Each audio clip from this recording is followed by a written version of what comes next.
Love and thunder आज release हो गई और इसे देखने के बाद मैं बस यही बोलना चाहूंगा कि जो चीज लग रही थी, जिस बात का डर था, बस वही हुआ। तो स्पॉइलर देखने को नहीं मिलेंगे आपको इस वीडियो में, उस पे अपन अलग से बात करेंगे। तो बिना हर बात पे कॉमेडी करें, चलिए शुरू करते हैं। तो अगर शुरुआत हम हल्की फुल्की स्टोरी या फिर इसके थोड़े बहुत ब्रीफ से करें तो चिंता मत करो, स्पॉइलर नहीं होंगे।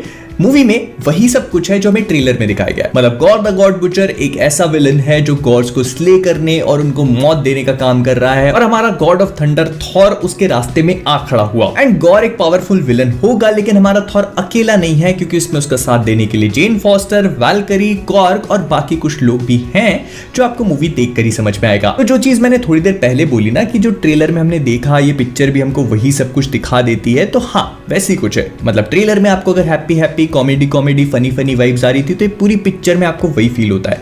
ये मूवी मुझे पर्सनली एक कॉमेडी पहले फील हुई और एक सुपर हीरो मूवी बाद में। तो इस रिव्यू में जो भी बात मैं आपसे कर रहा हूं वो मेरा अपना ओपिनियन है। और अगर मैं बल्कि हर एक सुपर हीरो फिल्म में स्टार्टिंग की एक सीक्वेंस होती है ना, जिसके स्टार्टिंग के 10-15 मिनट में हम एक थोड़ा सा फनी एलिमेंट देते हैं, फिर एक्शन देते हैं, फिर एक विलन को दिखाते हैं जैसे छुटकू पुटकू सा होता है, और उसके बाद हीरो को ग्लोरीफाई करके एक बढ़िया सा ओवरकिल मोमेंट दे देते हैं। आई मीन जो चीज हमने guardians of the Galaxy volume 1 में देखी थी, वॉल्यूम 2 में देखी थी, फिर इसके बाद सर्टर के साथ हमने रैग्नारॉक में भी ऐसे ही कुछ देखा था। मार्वल की हर एक पिक्चर में थोड़ा बहुत होता ही है। तो थॉर लव एंड थंडर पूरी की पूरी वही सीक्वेंस है। मतलब इसके स्टार्टिंग में हम लोग मार्वल की पुरानी मूवीज की तरह वैसी एक सीक्वेंस देखते हैं जो फनी है, एक्शन से भरपूर है, उसमें थॉर की बढ़िया सी एंट्री होती है, और बस ऐसा लगता है कि वहां से शुरू होने के बाद वो सीक्वेंस कभी खत्म ही नहीं हुई। पूरी की पूरी पिक्चर कॉमेडी। मैं हमेशा अपनी जिंदगी में सोचता था कि there is nothing like too much comedy, लेकिन थॉर लव एंड थंडर मुझे गलत प्रूव कर देती है। कुछ ऐसे मोमेंट्स हैं, बहुत अच्छे अच्छे जोक्स हैं, जहां पर आपको जेन्युइनली अच्छी लगती है मूवी, जहां पर आपको हंसी आती है। लेकिन फिर जब यही चीज बार बार होने लगती है ना, तो मूवी अपना एक बहुत ही इंपॉर्टेंट की एलिमेंट लूज कर देती है, और वो है story telling. Speaking of which, अगर मैं मूवी की स्टोरी के बारे में बात करूं तो मूवी में स्टोरी के नाम पर कुछ भी नहीं है। एक विलन है, उसका कोई गोल है, और थॉर बस उसको रोकने की कोशिश कर रहा है, और कुछ भी नहीं। इन दोनों के बीच में कभी भी स्टेक्स को इतना ज्यादा बढ़ाया ही नहीं गया जिसे देखकर आपको ये लगे कि हाँ ये लोग सचमुच खतरे में है, क्योंकि टेंशन वाले मोमेंट्स पे भी तो जोक्स क्रैक हो रहे हैं। फिर इसके बाद अगर मैं मूवी के डायरेक्शन पे बात करूं तो हम सब लोगों ने टाइका वाइटिटी का डायरेक्शन थॉर रैग्नारॉक में तो देख ही लिया था। तो बस इस मूवी में भी हमें वही सब कुछ इनटू 100 देखने को मिलता है। और ना एट टाइम्स मूवी बहुत ज्यादा रश्ड फील होती है। मतलब थॉर को गॉर के बारे में पता कैसे चला, और उसके बाद उसका गॉर से पहला एनकाउंटर कैसे हुआ, ये सारी चीजें इतनी जल्दी हो जाती हैं कि आप इस चीज को कैचअप ही नहीं कर पाओगे। ऑल्दो कुछ कुछ ऐसे मोमेंट्स हैं जहां पर ये मूवी शाइन करती है। सबसे पहले तो थॉर और गॉर के बीच में एक बहुत ही बढ़िया सी सीक्वेंस है जहां पर इन लोगों ने कोई भी जोक क्रैक नहीं किया, और वहां पर मूवी अपने आप को एक्चुअली में थोड़ा सा सीरियस लेती है। तो उन 10 मिनट के लिए ये मूवी बहुत ज्यादा बेहतरीन होती है, और हमको बताती है कि इसमें कितना ज्यादा पोटेंशियल था अगर इसको सही तरीके से यूज किया जाता तो।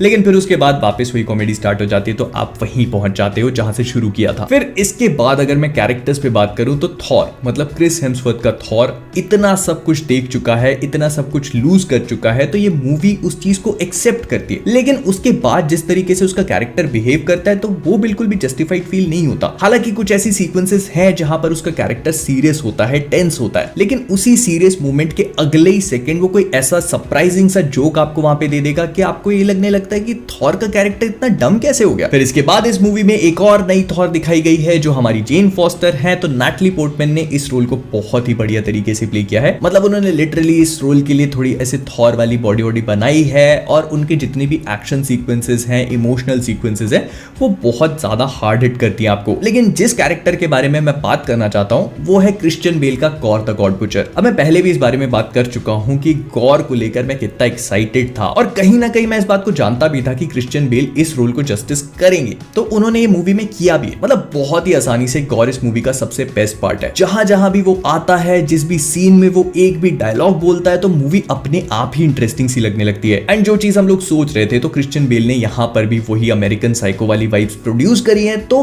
गॉर का कैरेक्टर देखने में मजा आता है। उसको देख के लगता है कि हाँ ये वो साइको मेनियक बंदा है जो गॉड्स को सच में मार सकता है और उनके लिए एक बहुत बड़ा थ्रेट है। लेकिन इसको ना तो उतने अच्छे से लिखा गया है और ना ही उसको उतना स्क्रीन टाइम दिया गया है कि आप गॉर को देखकर उसके साथ कनेक्ट कर पाओ। लेकिन इतनी सारी बकवास करने के बाद कॉमिक वर्स है तो अच्छे और बुरे एस्पेक्ट दोनों बता देता हूं। तो पर्सनली मुझे मूवी में अच्छे एस्पेक्ट्स बहुत ज्यादा नहीं लगे। मूवी का बैकग्राउंड स्कोर बहुत अच्छा है। मूवी में जोक्स बहुत ज्यादा हैं, लेकिन कुछ कुछ टाइम पे वो फनी फील हो जाते हैं। फिर मूवी में एक सीक्वेंस आती है जहाँ पे थॉर, गॉर, जेन फॉस्टर और वैल्करीन सबकी बैटल होती है। तो वो वाली सीक्वेंस क्योंकि एक सीरियस मोमेंट को डिलीवर करती है तो उसे देखने में मजा आता है। एंड हाँ, मूवी के बारे में सबसे अच्छी बात है इसका villain gore the God butcher. Christian Bale ने इस रोल को बहुत ही अच्छी तरह से प्ले किया है और जब जब ये स्क्रीन पे आएगा तब तब आपका ध्यान खींच लेगा, आपको देखने में इसको मजा आएगा और आप चाहोगे कि आप इसे बार बार देखो, लगातार देखो और भी देखो। लेकिन मूवी उस चीज पे डिलीवर नहीं कर पाती। एंड अगर मैं मूवी के नेगेटिव एस्पेक्ट्स की बात करूं तो देखो, कॉमेडी है और बहुत ज्यादा है। मूवी का पूरा फर्स्ट हाफ कॉमेडी से भरा हुआ है। मूवी अपने आप को सीरियसली नहीं लेती है। फिर इसके बाद एक रोमांटिक एंगल दिखाने की कोशिश करी गई है, लेकिन क्योंकि उसे भी बहुत ज्यादा टाइम नहीं दिया जाता है तो वो हार्ड हिट नहीं करता। कुछ कैरेक्टर्स हैं जिनकी स्ट्रगल्स हैं, तो आप उन स्ट्रगल्स के साथ अपने आप को कनेक्ट नहीं कर पाते क्योंकि सारी चीजें थोड़ा सा जल्दी जल्दी प्ले आउट करती हैं। फिर पर्सनली मुझे मूवी का क्लाइमैक्स इतना अच्छा नहीं लगा एंड आई थॉट कि और बेटर हो सकता था। फिर इसके बाद मूवी किसी भी चीज का एंटिसिपेशन नहीं बनाती। मतलब मूवी के अंदर कोई भी टेंस मोमेंट है ही नहीं। आपको ऐसा लगता है कि हीरो और विलन आमने सामने आए हैं तो थोड़ा बहुत बिल्डअप होगा, लेकिन वो होता ही नहीं। फिर इसके बाद क्रिश्चियन बेल का गॉर द गॉड बुचर है तो बहुत अच्छा, लेकिन उसको सही तरीके से यूज ही किया नहीं गया। उसकी डार्क टोन कभी भी इस मूवी की कलरफुल और हैप्पी हैप्पी टोन के साथ मिक्स हो ही नहीं पाती और आपको लगता है कि आप एक ही पिक्चर में दो अलग अलग चीजों को देख रहे हो। तो कुल मिला के मैं बस यही बोलना चाहूंगा कि Thor Love and thunder personally मुझे एक ठीक ठाक मूवी लगी।